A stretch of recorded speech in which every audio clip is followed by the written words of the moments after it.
Nancy, thank you for that. Mhm. And our co-hosts are Nancy and Maria and Tanya. If you have questions during the meeting, please contact either myself or any of the co-hosts by private message in the chat function. The chat will be disabled until 5 minutes before the question and answer session. Please note that the speaker, Helen G, will be recorded for the duration of the study. However, the Q&A session, which follows, will not be recorded. We ask if you can please make sure to keep your microphone on mute at all times today study during today's study, and also please turn off your video if you're exercising, eating, or if you need to step away from your screen for any reason. During the meeting, we will post the link to our seventh tradition. This money goes towards the cost of our Zoom account, the cost of uploading our recordings, and we also send contributions to our service bodies, Intergroup and World Service Office. We will post a link to the previous week's recordings. These are available by clicking on the link that will be posted in the chat. And now please join me in welcoming our wonderful Big Book teacher, Helen G. Thank you. Thank you very much, Danny. Thank you for your service today. And thank you for all the people who make this meeting possible. A couple of just housekeeping things. The OA birthday is coming up in Los Angeles, California at the LAX Hilton on the 17th, 18th, and 19th of January.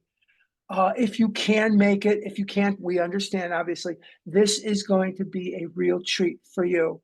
This is wonderful convention. It is now January 4th, 2025, and I could not think of a better way to start 2025 than with a resurgence of people coming back to OA from relapse or into OA for the very first time. And one of the things that will pump an enormous amount of enthusiasm and life into your program is to attend this convention if you possibly can. It is in Los Angeles. And if you go to Overeaters Anonymous Los Angeles Intergroup, there are links on their website to get you into the convention. Just a fabulous convention, and I hope to see as many of you there as can possibly make it. I know you're going to be so glad that you came.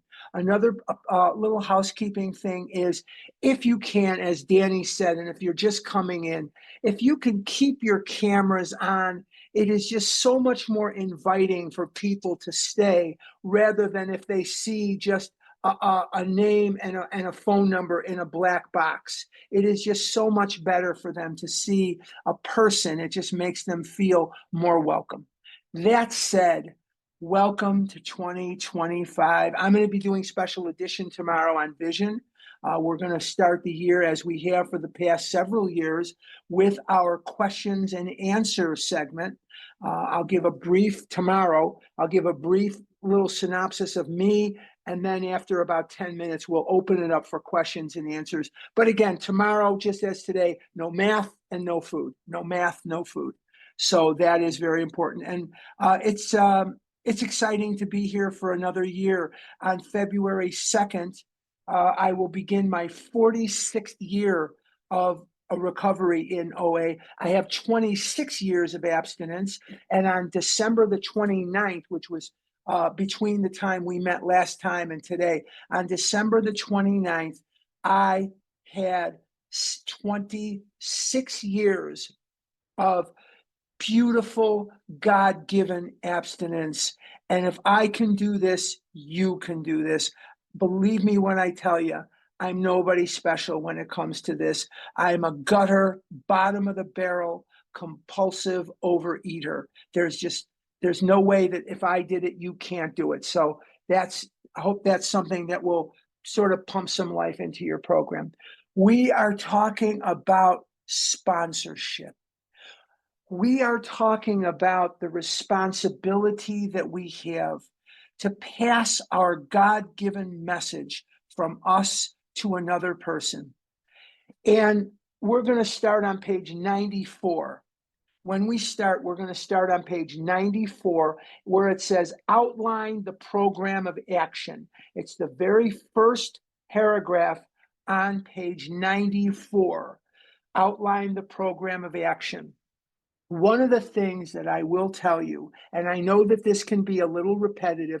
See, I'm turning these podcasts into a book, so I'm trying to watch myself to keep things more linear. Because if you've been around me, you know I go over here, I go over there, I go over here, I go over there. Well, I'm tired of editing that out, so I'm going to try to stay to the subject matter.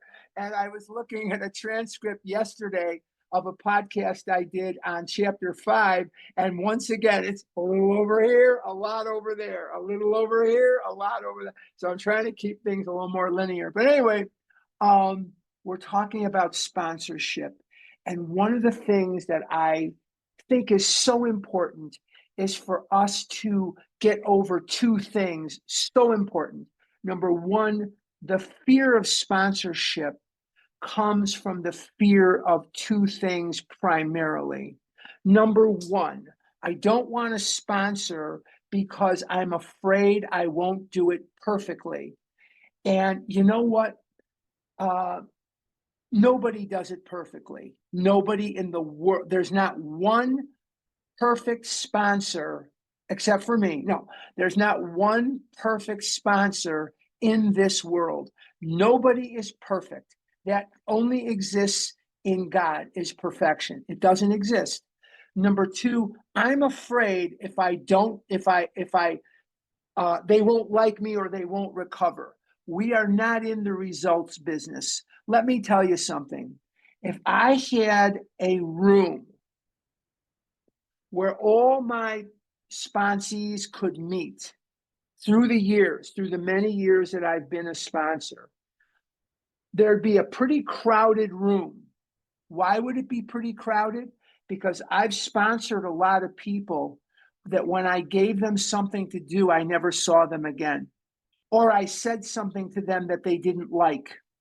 Or I made them angry. I upset them. And guess what? Last night, I slept like a baby. I slept like a baby. I'm good with it. If I have to tell you something that you don't like, oh well, because I would rather have you hate me and be alive than love me all the way to the grave on your way to the hospital. I'm reminded of something today also, that there is a fear that you have to be the adult in the room when you're a sponsor. And some people don't take to that naturally.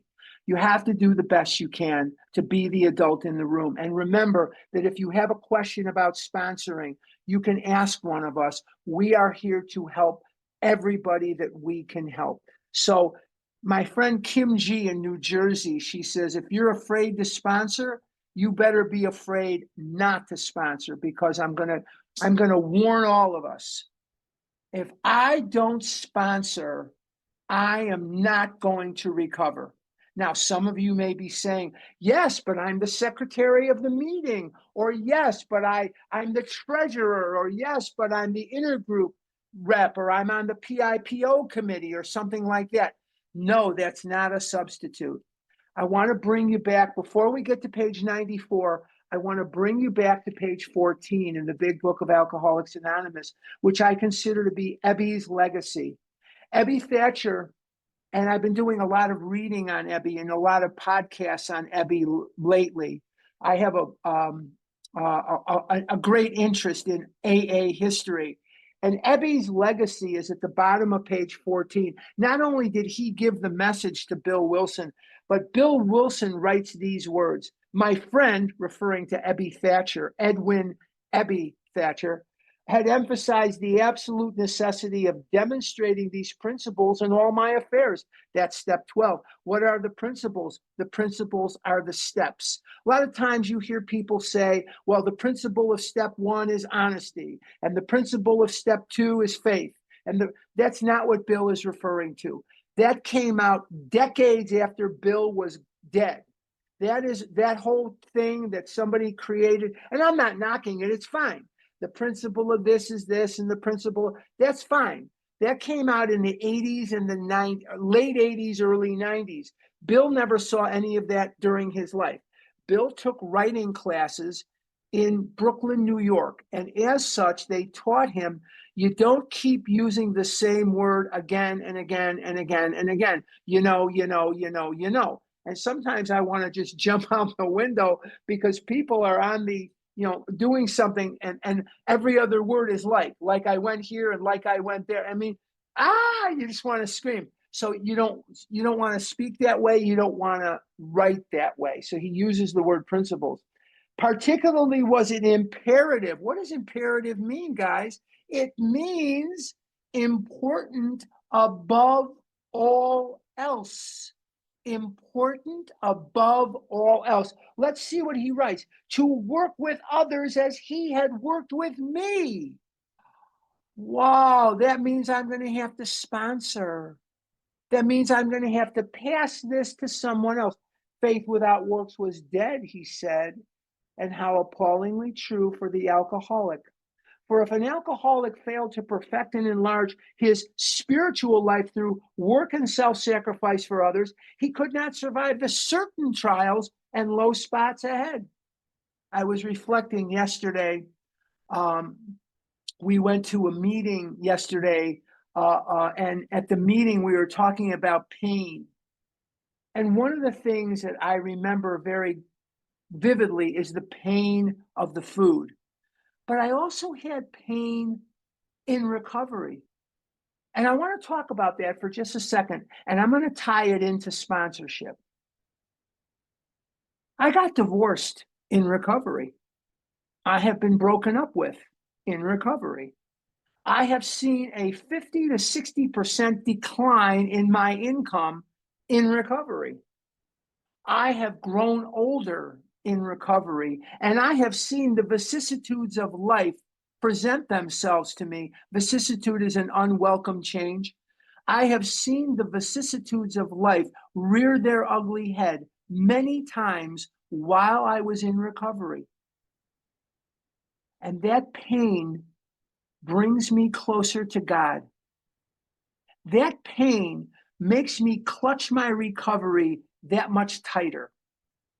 That recovery is what makes me who I am. That pain is what makes me who I am.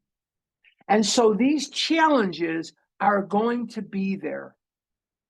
And it is vital to my survival that I never lose sight of the fact that every person that I sponsor is a gift in my life. I'm going to be talking about that today again. But at the end of each conversation that I have with my sponsees, I say this to them: thank you for helping God keep me out of the food for one more day. They are my gift. They are a gift to me because they are my professors. Because I believed for decades of my life that the problems that I had, that the thoughts that I had about food, the way I ate and the way I lived were unique and secret unto me. And what my sponsees teach me every day is they go through things, and they, through those things, teach me that I am not one that is a unique person. Two, I am one of many. I am one of many, that we all have these problems. We all have these vicissitudes. We all have things that challenge us to hold God's hand tighter and tighter and tighter. Let's finish that paragraph. He could not survive the certain trials and low spots ahead if he did not work. That means if he did not sponsor. He would surely drink again. If he drank, he would surely die. Then faith would be dead indeed. With us, it is just like that. Go back to page 94. Now, the father of modern sponsorship is Clarence Snyder. More than Bill Wilson, more than Bob, Dr. Bob, more than anybody, Clarence Snyder was the very first person that we know of that used the big book to sponsor. The big book came out on April the 10th, 1939. Clarence, in September of 1939, accelerated greatly the Akron groups leaving the Oxford group movement. Bill Wilson had already pulled the Alcoholics Anonymous groups out of the Oxford group in the summer of 37. But it wasn't until 39 that Dr. Bob and the Akron groups left the Oxford group. And what Clarence did was he went to Dr. Bob in Akron and he said, I've got 2 Catholics that want help. And the Catholics were forbidden to go to the Oxford group movement because the cardinals wouldn't allow it, because the Oxford group was Protestant in nature. And Snyder said to Bob, we have to pull out because these guys can't go to Oxford group movement meetings. And Dr. Bob said, they weren't such good Catholics when they were drinking. Why can't they just go? And Clarence said, I'm not going to tell them that. And Clarence said, I'm going to use the book to pass the message. And what he did was he changed a lot of the statements into questions. He said, just to give you an example, okay, there's a sentence I just picked up randomly. It is plain that a life which includes deep resentment leads only to futility and unhappiness. He would change that to, is it plain to you that your life run on deep resentment leads only to futility and unhappiness? Question. And he would let you answer it. So he is the father of a lot of modern day sponsorship. Clarence Snyder, S-N-Y-D-E-R. When we're done, you can Google him and you can find out a lot of information on Clarence Snyder. He didn't get along well with Bill Wilson, not at all. Bill didn't like Clarence and Clarence didn't like Bill. A lot of the Akron people believed that this book was a money-making scheme and they were not in favor of it. And they didn't like Bill. He was a New Yorker. He was a Vermonter. They felt that he was just too attached to money, things like that. A lot of them didn't like him. They didn't think he was such a cool dude. So I just want to give you that information in case you are a history buff and you do want to learn a little bit more about it. When we're done, Google Clarence Snyder, S-N-Y-D-E-R. Quite a character and very instrumental in our modern day program of recovery. Let's go to page 94. Outline the program of action. In other words, now you start talking about the steps. What is the program of action? The program of action is the steps, explaining how you made a self-appraisal. Step 4, how you straightened out your past. 8 and 9, and why you are now endeavoring to be helpful to him. Step 12. So outline the program of action is step 4, and you could talk about 5, how you made a self-appraisal, step 4 and 5, how you straighten out your past, steps 4 through 9. Remember that straightening out your past is not just 4 and 5, and it's all of them, 4, 5, 6, 7, 8, 9. Remember it says in step 10, we vigorously commenced this way of living as we cleaned up the past. That means when you're in 4, 5, 6, 7, 8, 9, if you need a 10 step, you do it. You absolutely do it. You don't have to finish 9 to start 10. You start 10 as you cleaned up the past. Okay. It is important for him to realize, why you are now endeavoring to be helpful to him. A lot of times, people will use any excuse they can not to do this program. And sometimes people are rather skeptical. And they'll say, why are you doing this? Why are you helping me? Or why are you trying to help me? It's very important to point out to people, you're doing this because it's what you need to survive. Goes back to, once again, every time I have any conversation with any of my sponsees, whether it's their daily check-in or whether it's a 10-step or they call me, they have some kind of problem, whatever it is, from a flat tire to God knows what. I say to them, thank you for helping God keep me out of the food for one more day. Very important. Okay. It's important for him to realize that your attempt to pass this on to him plays a vital part in your own recovery. Actually, he may be helping you more than you are helping him. You know what? I don't know that there's ever a more true sentence ever written other than on page 88, which says it works, it really does, which is one of my favorite sentences in the world. Page 88 in the big book, it says, referring to the program, it works, it really does. If this didn't work, I'd be dead and you'd be doing something else. Maybe you'd be watching cartoons or something on Saturday morning. They don't really have cartoons on Saturday morning anymore. That's too bad because of the cable and everything. Anyway, I don't want to get sidetracked because then I'll have to edit this out later when I do the book. Okay. Actually, he may be helping you more than you're helping him. Make it plain he is under no obligation to you, that you hope only that he will try to help other alcoholics when he escapes his own difficulties. If you won't sponsor, I won't sponsor you. All of my sponsees sponsor others. Now, I normally have two rules attached to sponsee situations. Number one, I don't sponsor women. I don't think that's a good idea. It may be a good idea for someone else, male, but it's not a good idea. I don't think it is. And I think that this is just my opinion.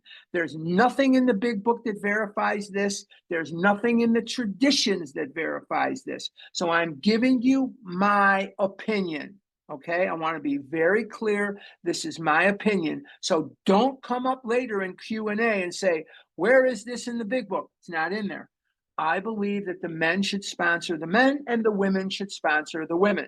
There are things that are germane to gender that I think are best left to that situation.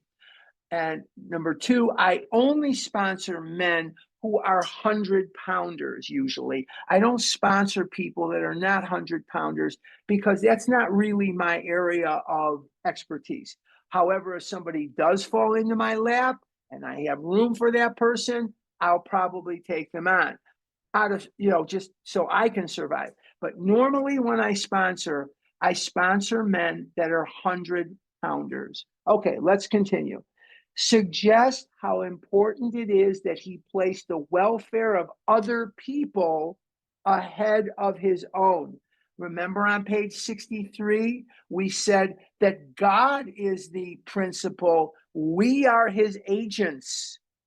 He is the father. We are his children. He is the director.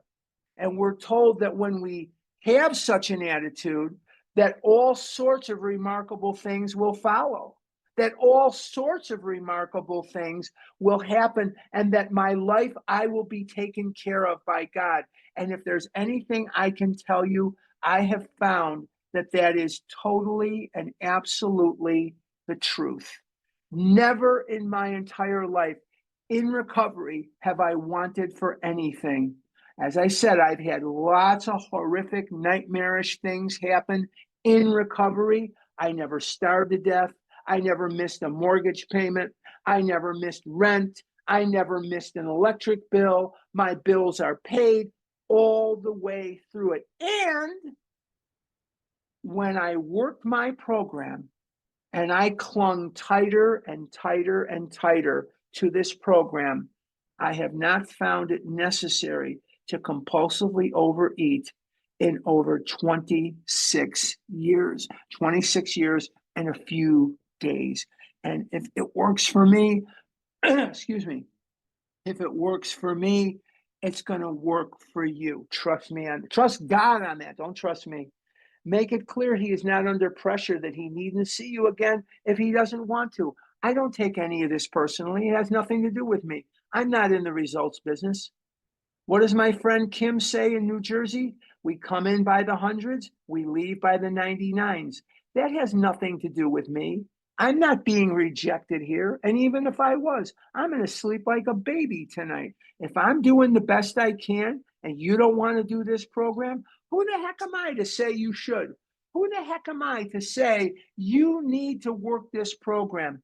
Not me. I'm not the arbiter of anybody else's life. I'm not in control of what people do or need or say or think. I'm just not. So that's another thing you need to let go of and divorce yourself from, is this need to be liked and this need to be approved of. There are many people who come to some OA meetings and you never see them again. Just make sure you're not one of them, because if you are a compulsive overeater, if you don't deal with this through the steps, the food will deal with you. The food will be very draconian in its way of dealing with you. You won't like the results. The food is merciless, and working the program in OA is by far the easier, softer way. Trust me on that one. If he doesn't want to, you should not be offended if he wants to call it off, for he has helped you more than you have helped him. If you're trying to help somebody and they want nothing to do with what you're doing, you probably needed to hear yourself say some of the things you said to that person. And what could be better than feeling good about yourself that you tried, you did the best you could? This is not a program for people who need it. This is not a program for people who want it. This is a program for people who do it. Not everybody's going to do it, guys. It just doesn't work that way. Not everybody is going to do it. You've heard me talk about my friend up in the Bay Area of California. He is 400 pounds. He is as wonderful a human being as you will ever meet in your entire life. He's dying. He's dying. He's got he's got 5 or 6 stents in his heart. His kidneys are starting to act up. He is in trouble. I watched my mother die. My mother was on dialysis, which was very primitive in the 1970s.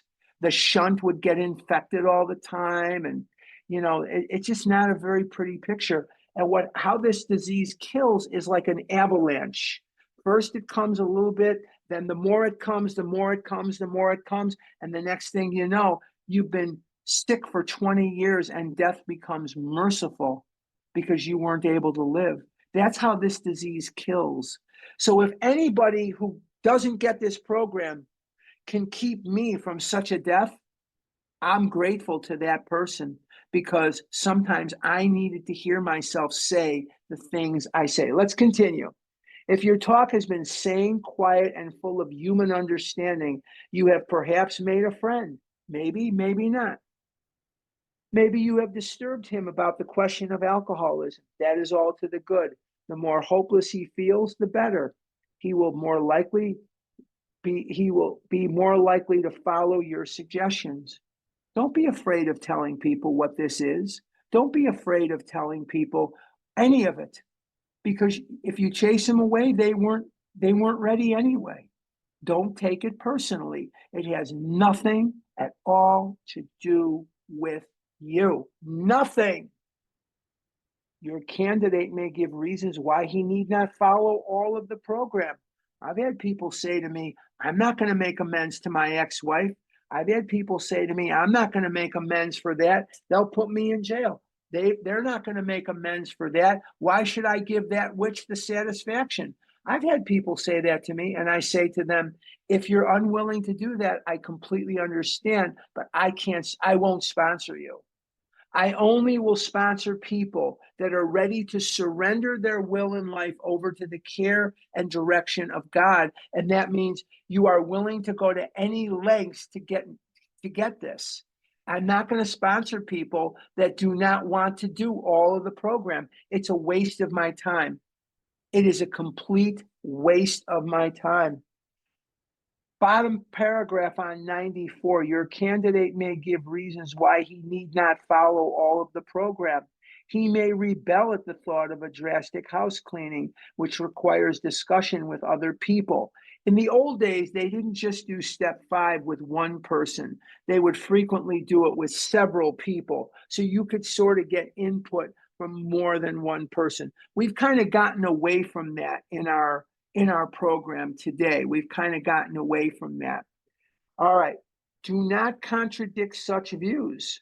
Tell him you once felt as he does, but you doubt whether you would have made much progress had you not taken action. On your first visit, tell him about the Fellowship of Alcoholics Anonymous. Notice that's in capital, very important, like a higher power kind of thing. If he shows interest, lend him your copy of this book. And it says lend him, not buy him, because A, it was the Depression, and B, if he borrows your copy of the book, we would hope that at some point he will meet up with you to return the book. And when he comes back to return the book, now he's already read it. Maybe there's something in the book that will spark something within this person so that you can get them to start the steps. It's worth a shot. It's worth a shot. Unless your friend wants to talk further about himself, do not wear out your welcome. Once you see that he's not into what you're saying, leave him alone. Leave him completely alone. Give him a chance to think it over. I'm at the top of 95. If you do stay, let him steer the conversation in any direction he likes. Sometimes a new man is anxious to proceed at once, and you may be tempted to let him do so. This is sometimes a mistake. So just you keep the pace. You keep the pace. No doing step 9 while you're still in the food. No doing step 9 or 4 the first day we meet. Take each step as it comes, but do it quickly. Don't linger and don't slow down. If he has trouble later, he is likely to say you rushed him. You will be most successful with alcoholics if you do not exhibit any passion for crusade or reform. I am not here to reform you. I'm not here to convert you. This is not a religion. It's not a cult. It's none of those things. I am not here to convert you at any level. Nothing. I am not here for that. Never talk down to an alcoholic from any moral or spiritual hilltop. You know, there are people that I hear on Vision at times. There are people I hear in podcasts that can be very condescending. They can be very, very condescending. It's almost as if what they're saying is, gather around, idiots, and I'll tell you why you're stupid and I'm smart. That's not a way to talk to an alcoholic for long. It is the sickest of the sick that's going to respond to that.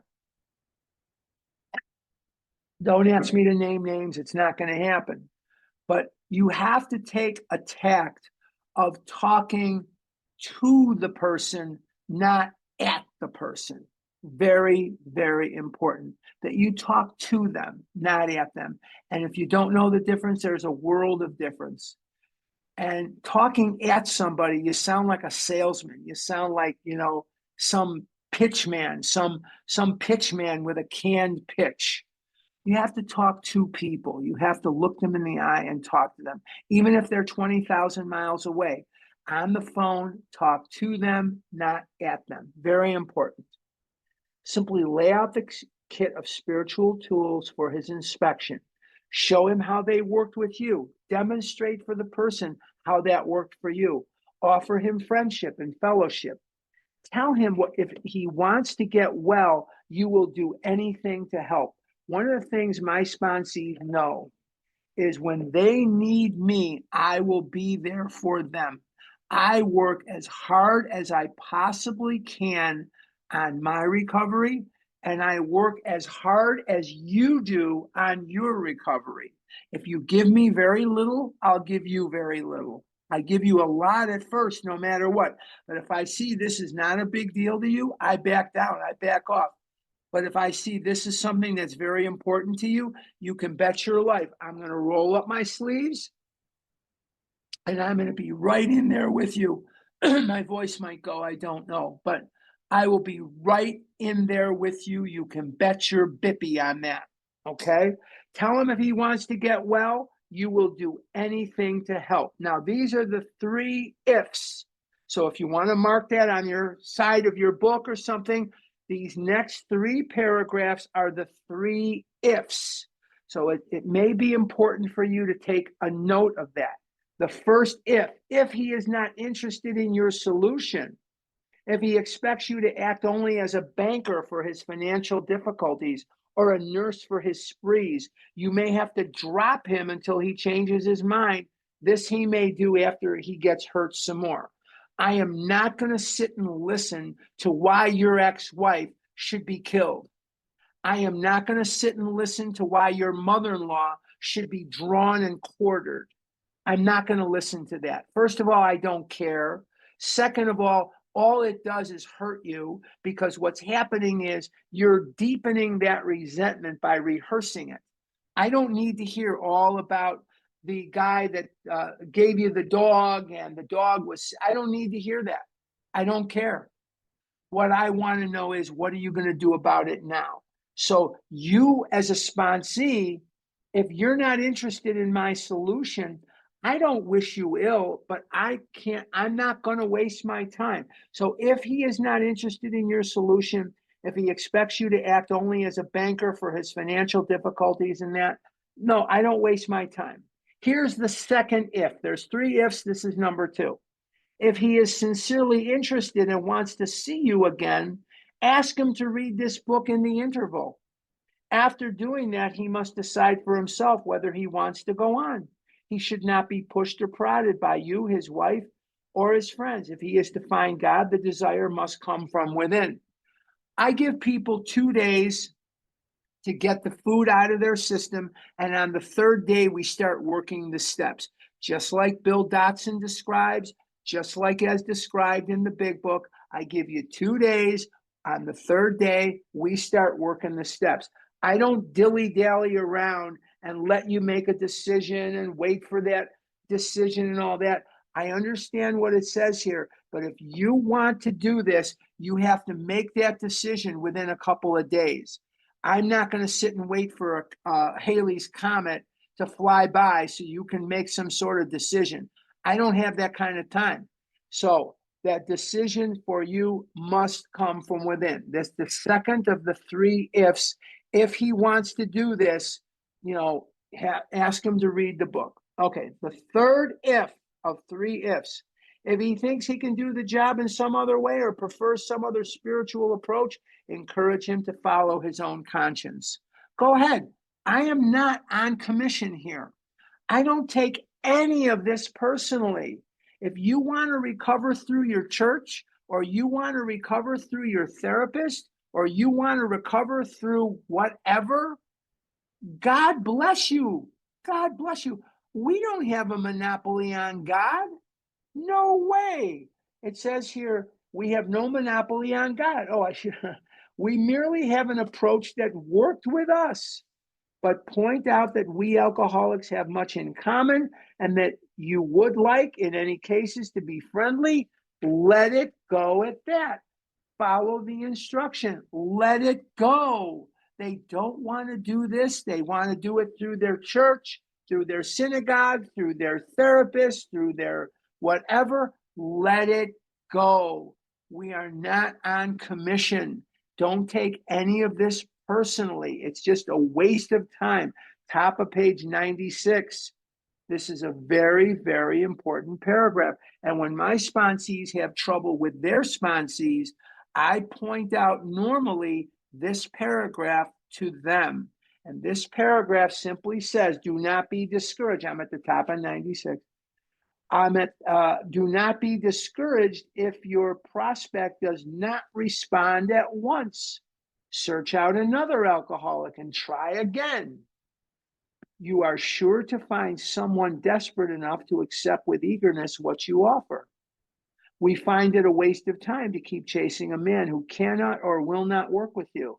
If you leave such a person alone, he may soon become convinced that he cannot recover by himself. To spend too much time on any one situation is to deny some other alcoholic an opportunity to live and be happy. One of our fellowship failed entirely with his first 6 prospects. He often says that if he had continued to work on them, he might have deprived many others who have since recovered of their chance.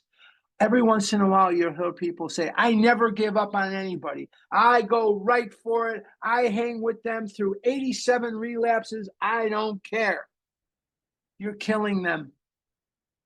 The reason often that we do that, and I don't know specific people, but the reason many of us do that is we fear the unknown and we fear letting this person go and what they may not like me. So I'm going to martyr myself and hang in there with them at their expense. That is not what God intended. God did not intend you to hurt them. Go to page 35, which is very important. Go to page 35 because this is something that a lot of people will point out and they'll say, yeah, they didn't give up. But let's go to page 35. And it says here, referring to Jim and his relapse, I want to read the bottom paragraph of 35.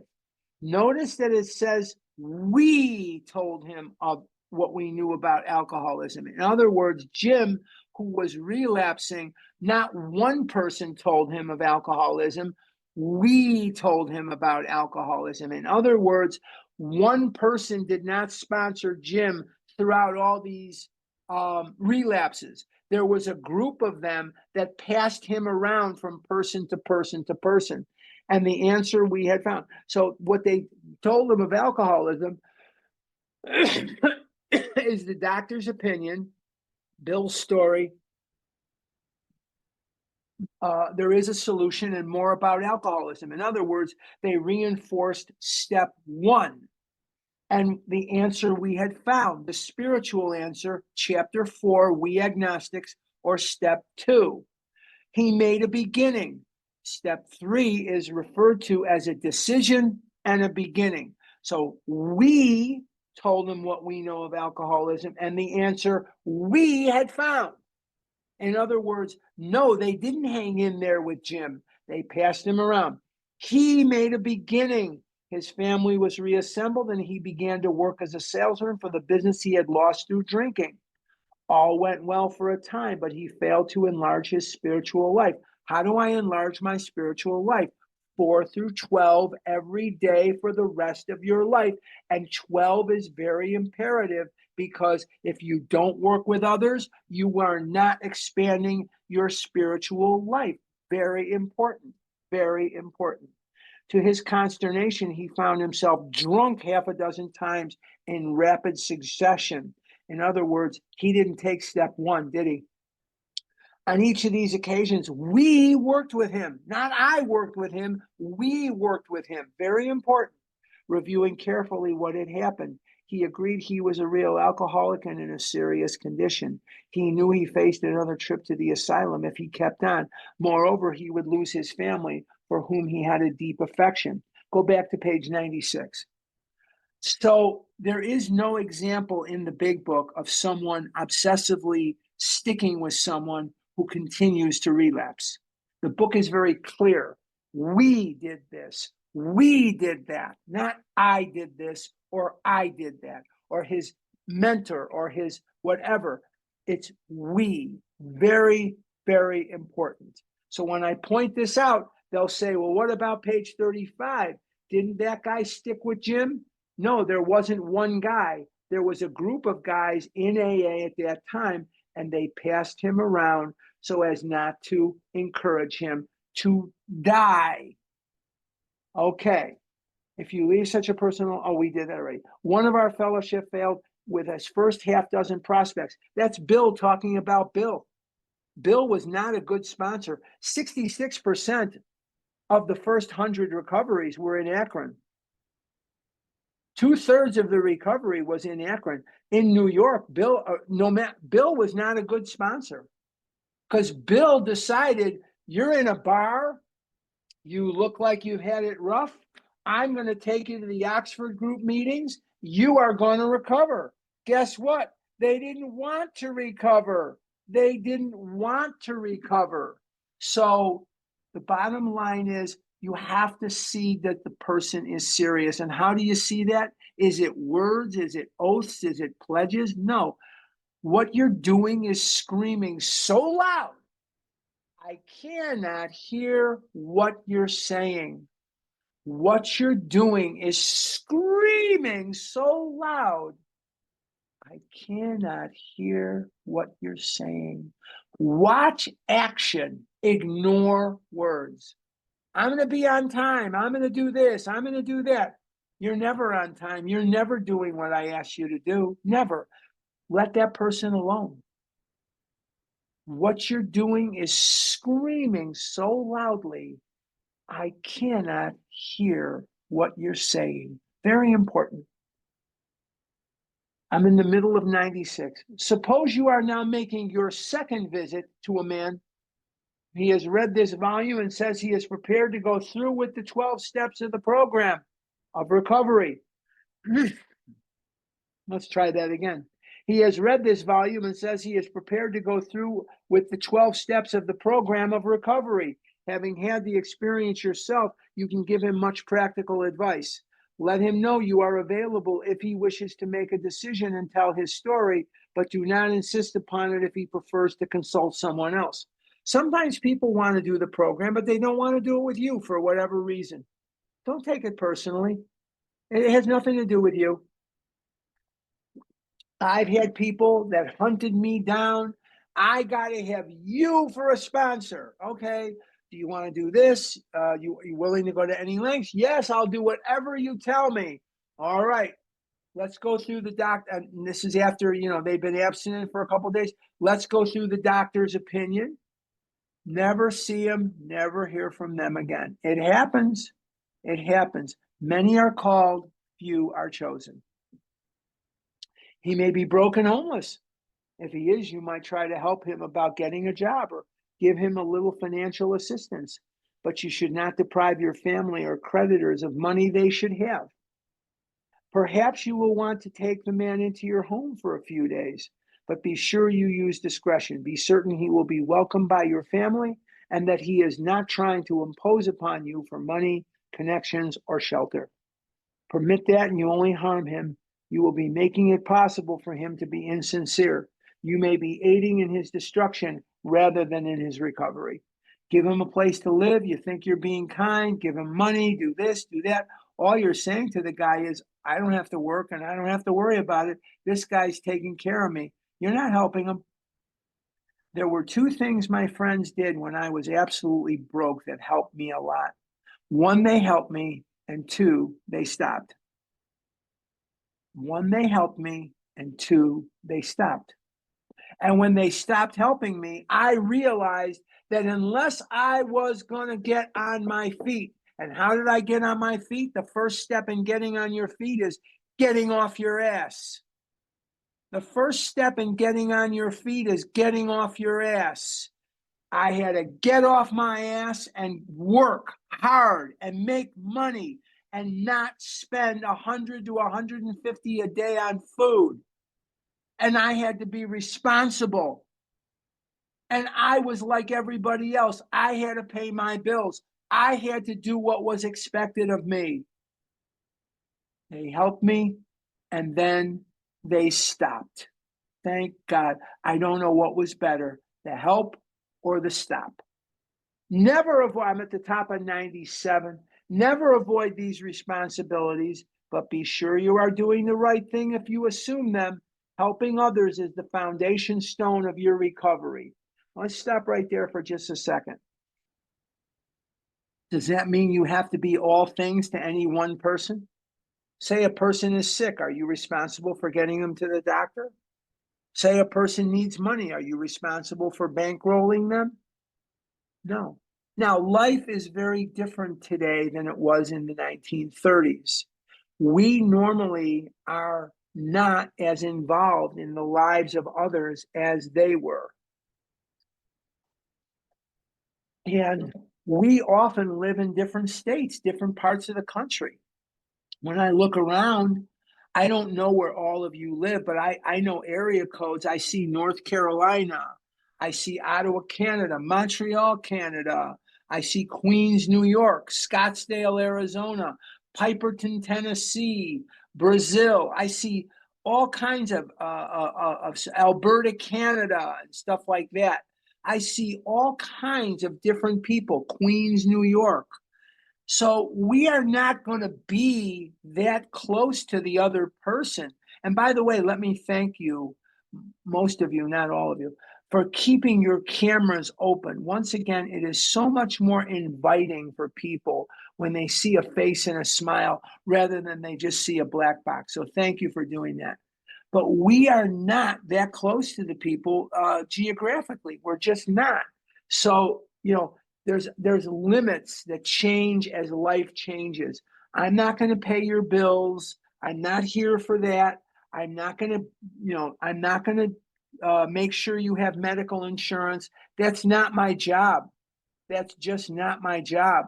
So I'm going to focus on the situation where I'm going to impart my knowledge on you. Beyond that, you're in someone else's hands, not mine. If I can help you, I will, but there's limits to that. A kindly act once in a while isn't enough. You have to act the Good Samaritan every day, if need be. It may mean the loss of many nights' sleep, the great interference with your pleasures, interruptions to your business. It may mean sharing your money, your home, counseling frantic wives and relatives, innumerable trips to police courts, sanitariums, hospitals, jails, and asylums. Your telephone may jangle at any time of the day or night. Your wife may sometimes say she is neglected. A drunk may smash the furniture in your home or burn a mattress. You may have to fight with him if he is violent. Sometimes you will have to call a doctor and administer sedatives under his direction. Another time you may have to send for the police or an ambulance. Occasionally you will have to meet such conditions.